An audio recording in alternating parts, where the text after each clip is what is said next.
মাঝখানে একটা সময় আছে না, এই সময় দোয়া করেন, দোয়া কবুল হয়ে যাবে ইনশাআল্লাহ। সুন্দর করে অজু করেন, অজু করে হাতটা তুলে দোয়া করেন, দোয়া কবুল হয়ে যাবে ইনশাআল্লাহ। 2 রাকাত নামাজ পড়েন, 2 রাকাত নামাজে মনোযোগ ঠিক রাখার চেষ্টা করেন, নামাজ শেষে হাত তুলে দোয়া করেন, দোয়া কবুল হয়ে যাবে ইনশাআল্লাহ। আপনি কোনো ভালো কাজ করেছেন, গোপনে দান করেছেন বা কোনো দান সাদাকা করেছেন, ভালো কাজ করেছেন, কেউ দেখে নাই, আল্লাহ দেখেছেন, এই কাজটাকে ওসিলা করে দোয়া করেন, দোয়া কবুল হয়ে যাবে ইনশাআল্লাহ। পারা যাবে?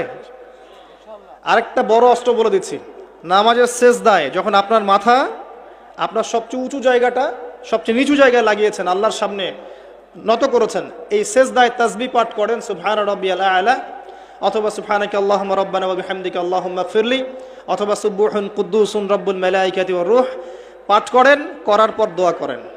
সেজদায় যে দোয়াই করবেন ইনশাআল্লাহ কবুল হয়ে যাবে। সেজদায় যে দোয়াই করবেন ইনশাআল্লাহ কবুল হয়ে যাবে। বলেন সুবহানাল্লাহ।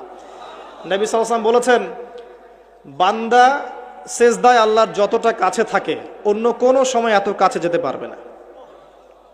আর আমরা কি করে, টুক করে সেজদা দিয়ে টুক করে উঠে যাই, একটা দোয়া করার সুযোগ পাই না, চান্সও দেই না। সেজদায় দোয়া কবুল হয়, প্রত্যেকটা সেজদায় একটা করে দোয়া করেন না, একটা করে দোয়া করেন। আরবিতে দোয়া করতে পারলে সবচেয়ে ভালো, যেগুলো কোরআন এবং সুন্নাহ থেকে সাব্যস্ত।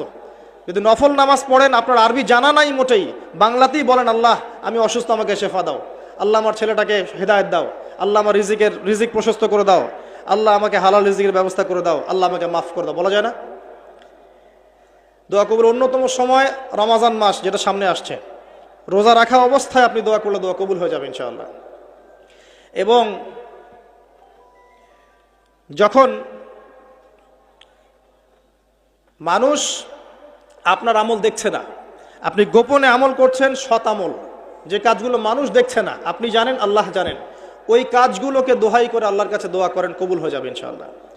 আরও আছে, অসুস্থ হয়েছেন, দোয়া করেন, দোয়া কবুল হতে পারে। অসুস্থ রুগী দেখতে গিয়েছেন, রুগীকে বলেন আমার জন্য দোয়া কর, দোয়া কবুল হবে ইনশাআল্লাহ। রুগীর দোয়া ফেরেশতাদের দোয়ার মতো, রুগীর দোয়া মালায়েকার দোয়ার মতো কবুল হয়ে যায়। দোয়া কবুল করতে হলে বেশি বেশি দরুদ পড়েন, ইনশাআল্লাহ দোয়া কবুল হয়ে যাবে। ওই সাহাবীর কথা বলছিলাম, তিনি বলছেন, ইয়া রাসূলুল্লাহ, আমি দোয়ায় কতটুকু দরুদ পড়ব? নবীজি বলছেন, তোমার যতটুকু ইচ্ছা। সাহাবী বলছেন, আমি কি 4 ভাগের 1 ভাগ করব? নবীজি বললেন, তোমার যতটুকু ইচ্ছা, বাড়াতে পারলে ভালো হয়। সে বলছে, আমি কি তাহলে অর্ধেক দরুদ পড়ব? নবীজি বললেন, তোমার ইখতিয়ার, যদি বাড়াতে পারো খায়ের। সবশেষে সাহাবী বলছেন, আমি কি পুরোটা সময় দরুদ পড়ব? নবীজি বলছেন, তাহলে তোমার